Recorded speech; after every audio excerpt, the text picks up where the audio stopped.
Okay. My name is Beryl Arries. I'm 56 years old and I'm a breast cancer survivor. I have been for the past 10 years. All right. And so casting your mind back to those 10 years, what was your initial reaction to your diagnosis? Firstly, I had a lump, and the first time I discovered it, I went to the breast cancer specialist, and at that point in time, I was told that the lump is benign, there's no concern. I just need to manage it and monitor it. And then 2 years later, I discovered that it felt like it had grown clinically. So I decided maybe I should actually just have it checked out again. I then made another appointment at the breast cancer specialist, and on that day I was told that the lump has indeed grown, and they were going to do a mammo again and an ultrasound and biopsy to determine whether it is cancerous. I received the news and they told me that it is malignant and I have to have an operation, a lumpectomy, and thereafter I would have to receive chemo and radium as well. The oncologist assured me that it was nothing serious. He said to me there is so many modern technology out today and that I should actually just look at it very positively. And she also explained to me the consequences, what the treatments, the various treatments would have, the effects it would have going through all of those treatments. And did she tell you what stage your cancer was in? She said to me it was in its early stages, and therefore she didn't think that it was too serious at the time, but she would encourage me to rather have the lumpectomy. Mm-hmm. But the choice was entirely mine. And your reaction when you heard? I was a bit traumatized, had mixed emotions, very confused at the time. I needed to pull myself towards myself to actually deal with it. I also realized that at that point in time it wasn't just going to affect me, it was going to affect my family, my husband and my children. And I needed to actually build up the courage and strength to deal with it and to relay the news to them. At the time, my husband was at my side. It affected him very deeply. He felt, why me? It's not fair. And I sort of had to be strong for his sake. Mm-hmm. And with the result, I just decided at that point in time, I needed to remain positive. And how old were your children? My youngest daughter was 11 years old in primary school. The eldest one was in a final year at university. So they certainly understood what was happening with Mommy. They understood, except for the younger one. She was a bit aloof. Wasn't entirely sure what the word cancer meant. When we got home from the hospital the afternoon, I actually ushered them into my bedroom and I explained to them, I said to them, look, I've received bad news today. I've got to go into hospital for an operation. The eldest one exactly knew where it was going to. She took it a bit hard and she asked me, are you going to be okay? And I said, I think for now I am, and I just have to be okay. Mm-hmm. Because it's not just about me, it's about you and your sister and your dad. The youngest one, very quiet, just sort of kept herself in the background, didn't ask too many questions. But a few weeks later, she came home from school and she asked me, are you going to die? And I said to her, no, why? So she said to me, because the children at school says, if your mommy's got cancer, she's going to die because cancer kills people. Hmm. So yet again, I had to try and be strong for my daughter's sake. And I said to her, Mommy might just have a change in physical appearance because my hair will fall out, my skin might turn dark, and I might not be as pretty as I am now, but that's okay. I said, the love that I have in my heart is going to be unchanged. It's still going to remain there, so I'm not going to love you any less. Mm-hmm.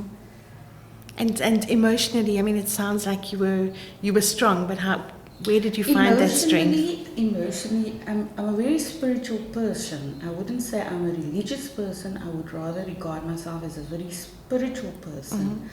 And even before the cancer ordeal, I've always tried to remain positive. I always say I have two things to do in the morning. I can get up and be in a bad mood, and crawl into a little corner being negative, or I can remain positive and I can say to myself, it's a new day, I'm starting over, and that is what I choose to do every day. Yes, of course, there was lots of prayers involved. I spoke to our priest, who was a clinical psychologist at the time. I spoke to him and I just seek counseling from him as well. And I just felt talking about it helped. It helped with the healing. It helped me to accept it and to move on and being in a better frame of mind to deal with it.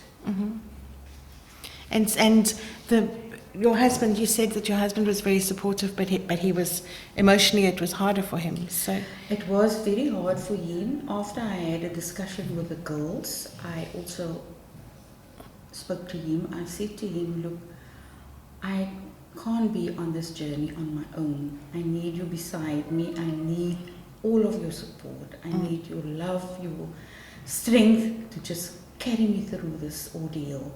I cannot do it on my own.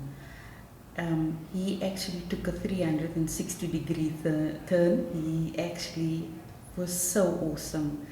He went with every chemo session that I had. He sat throughout those chemo sessions with me. He bathed me, he fed me. He just took so much good care of me. My eldest daughter, she just matured overnight, because then she had to take the reins in the house with the cooking and the cleaning, taking care of her little sister while their dad was taking care of me. And with the chemo, your hair did fall out, I'm sure. Yes. That was a major shock for me, because I had a bush of curls.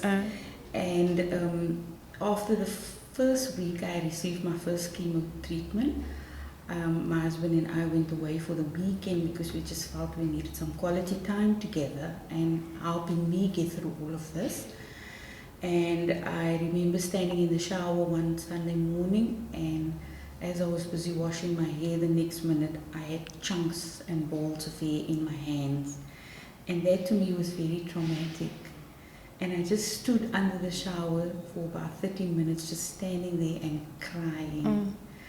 And he was worried. He kept on knocking on the door, asking me, why are you taking so long? Are you okay?